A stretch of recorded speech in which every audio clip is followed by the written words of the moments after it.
Hello friends and my dear students, मैं जया जैन और मेरे YouTube channel lecture by Jaya में आप लोगों का स्वागत है। फ्रेंड्स, मेरे पिछले वीडियो में मैंने आप लोगों को अर्थशास्त्र के बहुविकल्पी प्रश्नों के बारे में बताया था। 12th क्लास की फर्स्ट बुक के अध्याय 1 और 2 इनके सारे बहुविकल्पी प्रश्नों के उत्तर मैंने आप लोगों को पिछले वीडियो में दिए थे और अभी इस वीडियो में अध्याय 3 के सारे बहुविकल्पी प्रश्नों का अध्ययन करेंगे। वीडियो देखने से पहले आप लोगों को मेरे चैनल को सब्सक्राइब करना है, क्योंकि 12th क्लास के बच्चों की डिमांड पे ही मैं ये वीडियो बना रही हूँ। बहुविकल्पी प्रश्नों से आधारित बहुत सारे प्रश्न अभी इस बार बोर्ड में पूछे जाएंगे, तो इसलिए ये वीडियो बनाने का मकसद भी यही है।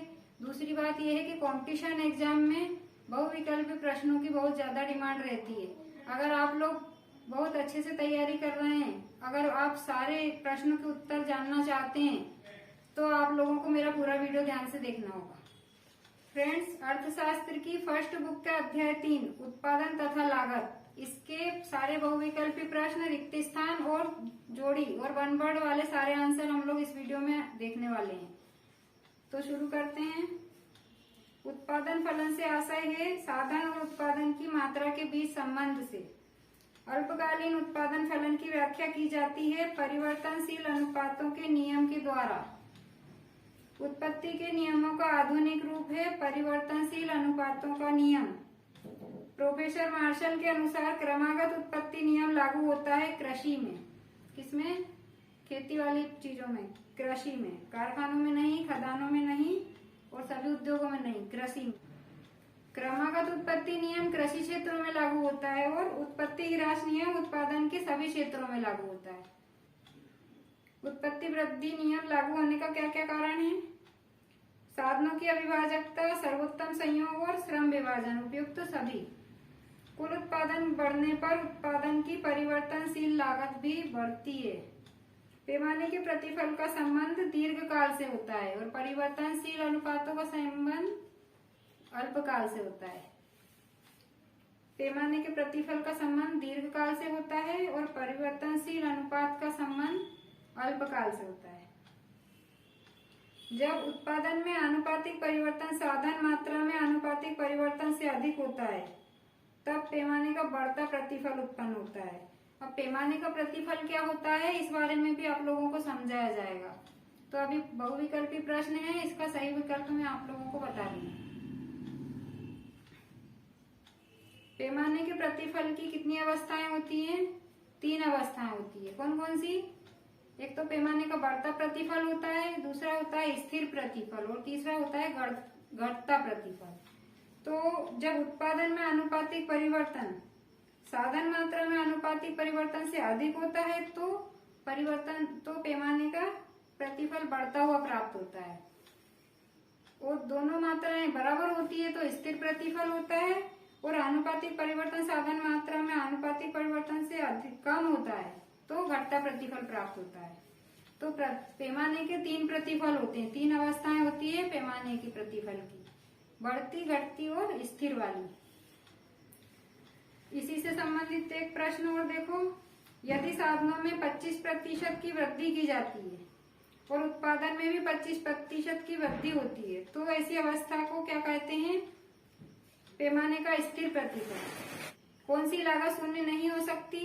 स्थिर लागत कभी भी शून्य नहीं हो सकती, यानी कि सीमांत लागत हो सकती है, परिवर्तनशील लागत भी शून्य हो सकती है और अवसर लागत भी शून्य हो सकती है, लेकिन स्थिर लागत शून्य नहीं हो सकती।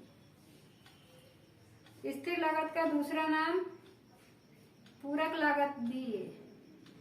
किसी फर्म के उत्पादन की एक निश्चित मात्रा उत्पादित करने के लिए जो कुल व्यय लगता है उसे फर्म की कुल लागत कहते हैं।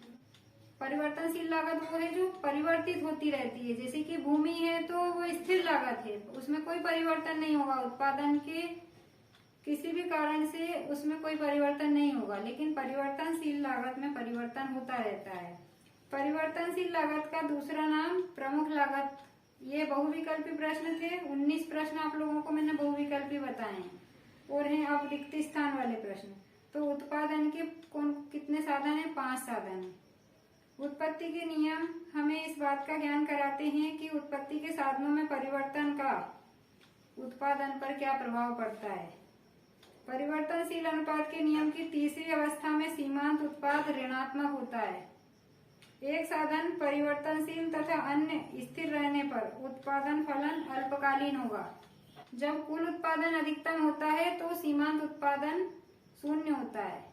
मूल बिंदु से खींची गई कोई भी रेखा पैमाना कहलाती है। जो पैमाने का प्रतिफल हम पढ़ रहे थे वही वाला पैमाना। तो क्या है, मूल बिंदु से खींची गई कोई भी रेखा पैमाना कहलाती है। जिस समय में एक फर्म अपने पैमाने में परिवर्तन कर सकती है उस समय को दीर्घकाल कहा जाता है। यानी कि पैमाने के प्रतिफल दीर्घकाल से संबंधित है। अनुपात एवं पैमाने का विचार क्रमशः संबंधित है। तो अनुपात का विचार है अल्पकाल से और पैमाने का विचार है दीर्घकाल से संबंधित। आंतरिक एवं बाहरी बचतों के कारण पैमाने का बढ़ता प्रतिफल उत्पन्न होता है। एक फर्म साम्य की स्थिति में तब होती है जब उसके उत्पादन की मात्रा में परिवर्तन का कोई प्रवृत्ति न हो। यानी कि एक फर्म साम्य की स्थिति में तब होती है जब उसके उत्पादन की मात्रा में परिवर्तन की कोई प्रवृत्ति नहीं हो। स्थिर लागत को पूरक लागत भी कहते हैं। औसत आगम वक्र ही सीमांत आगम वक्र कहलाता है। क्या? औसत आगम वक्र ही सीमांत आगम वक्र होता है। स्थिर लागत तथा परिवर्तनशील लागत का योग कुल लागत कहलाता है। यानी कि कुल लागत बराबर स्थिर लागत प्लस परिवर्तनशील लागत। औसत आगम को कीमत भी कहते हैं। किसी वस्तु की औसत आगम को ही औसत आय कहा जाता है। किसी निश्चित मात्रा का उत्पादन करने के लिए लगने वाले कुल व्यय को कुल लागत कहते हैं। उत्पादन की मात्रा बढ़ने पर कुल लागत भी बढ़ती है। यानी कि ये तो वाजिब बात है, अगर उत्पादन की मात्रा बढ़ा रहे हैं तो लागत तो बढ़ानी पड़ेगी। तो उत्पादन की मात्रा बढ़ने पर कुल लागत भी बढ़ती है। अब है सत्य असत्य वाले प्रश्न।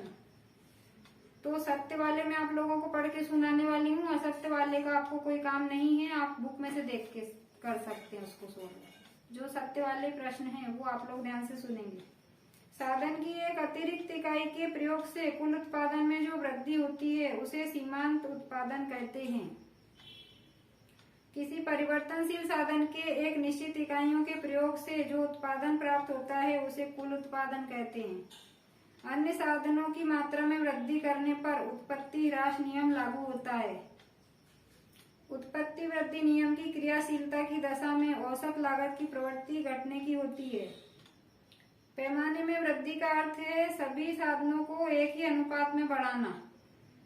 श्रम विभाजन विशिष्टीकरण को जन्म देता है। उत्पादन की मात्रा या प्रतिफल की 3 अवस्थाएं दिखाते हैं। अभी बताया था पैमाने की 3 अवस्थाएं, घटती, बढ़ती और स्थिर वाली। उत्पत्ति के साधन यदि महंगे होंगे तो उससे उत्पादन लागत भी बढ़ जाएगी।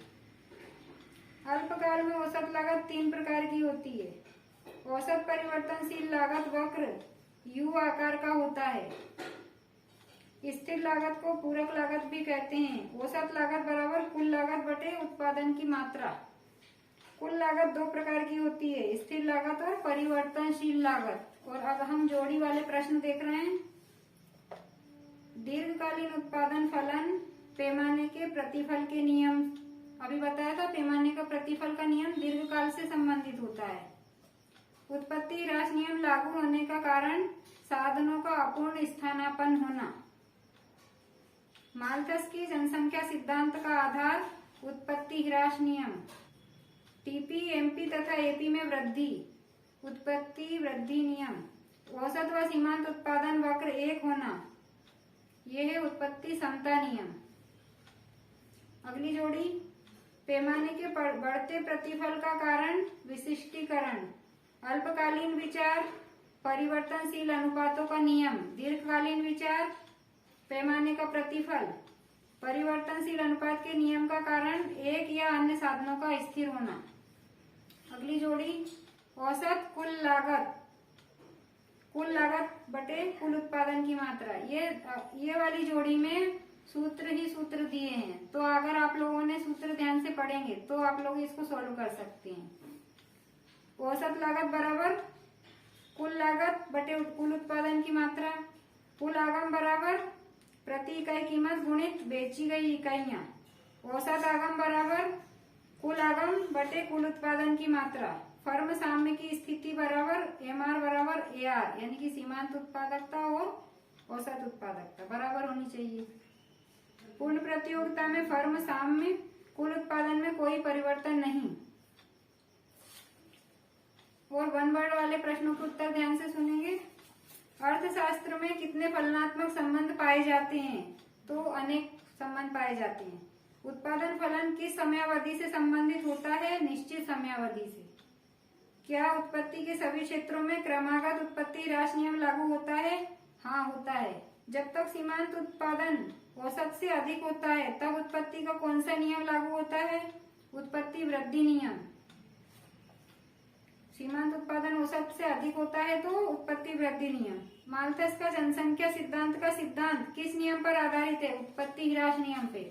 माल्थस का जनसंख्या सिद्धांत उत्पत्ति ह्रास नियम पे आधारित है। ये अभी जोड़ी में भी पूछा गया था। कृषि कला में उन्नति ना की जाए तो कौन सा नियम लागू होगा? उत्पत्ति ह्रास नियम। ह्रास मीन्स होता है घटना, यानी कि उत्पादन घट रहा है तो उत्पत्ति ह्रास नियम लागू हो रहा है। इसी तरह से माल्थस का जनसंख्या सिद्धांत उत्पत्ति ह्रास नियम पे क्यों लागू है? क्योंकि जैसे जैसे जनसंख्या बढ़ती जाती है तो उत्पत्ति के साधनों में कमी आती जाती है, इसलिए उत्पत्ति ह्रास नियम लागू होता है। पैमाने के प्रतिफल की दशा को किन वक्रों की सहायता से दर्शाया जाता है? समोत्पाद वक्र से। पैमाने के बढ़ते हुए प्रतिफल का एक कारण विशिष्टीकरण। और भी कई कारण है लेकिन एक कारण पूछा है तो बताना है विशिष्टीकरण। मूल बिंदु से खींची गई कोई भी रेखा क्या कहलाती है? पैमाना कहलाती है। उत्पादन के सभी साधनों को एक ही अनुपात में बढ़ाने से क्या असर होता है? तो पैमाने में वृद्धि होती है। किसी वस्तु के उत्पादन में प्रयुक्त होने वाली उत्पत्ति के समस्त साधनों को किया जाने वाला भुगतान उत्पादन लागत कहलाता है। औसत कुल लागत वक्र अंग्रेजी के किस अक्षर के समान होता है? तो U अक्षर के समान होता है। ऐसा पहले उसकी उत्पादकता घटती जाती है, फिर थोड़े समय स्थिर रहती है, फिर बढ़ती जाती है तो U आकार का हो जाता है। औसत कुल लागत U आकार का वक्र होता है। सीमांत लागत किस पर निर्भर करती है? कुल लागत पर। उत्पादन की एक अतिरिक्त इकाई बेचने से कुल आगम में जो वृद्धि होती है उसे क्या कहते हैं? उसे सीमांत आगम कहते हैं। औसत परिवर्तनशील लागत का सूत्र औसत परिवर्तनशील लागत बराबर कुल परिवर्तनशील लागत बटे उत्पादित इकाइयों की संख्या। फर्म के संतुलन के समय फर्म को कितना लाभ मिलता है? सामान्य लाभ मिलता है। स्थिर लागत और परिवर्तनशील लागत का योग किसके बराबर होता है? कुल लागत के बराबर। स्थिर व परिवर्तनशील लागतों के बीच का अंतर किस अवधि में लागू होता है? अल्पकाल में। उत्पादित इकाइयों में एक अतिरिक्त इकाई बढ़ाने पर कुल लागत में होने वाली वृद्धि को क्या कहते हैं? सीमांत लागत कहते हैं। तो फ्रेंड्स, हम लोगों ने अध्याय 3 तक के सारे बहुविकल्पी प्रश्न, रिक्त स्थान और सही जोड़ियां और वन वर्ड वाले सारे प्रश्नों के उत्तर का अध्ययन किया।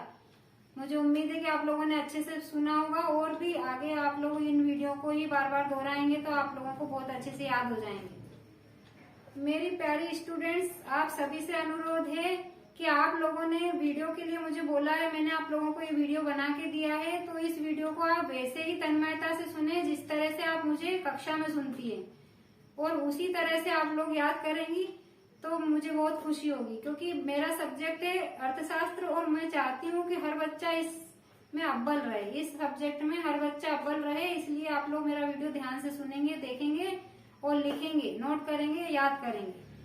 तो वीडियो देखने के लिए धन्यवाद। Thank you friends.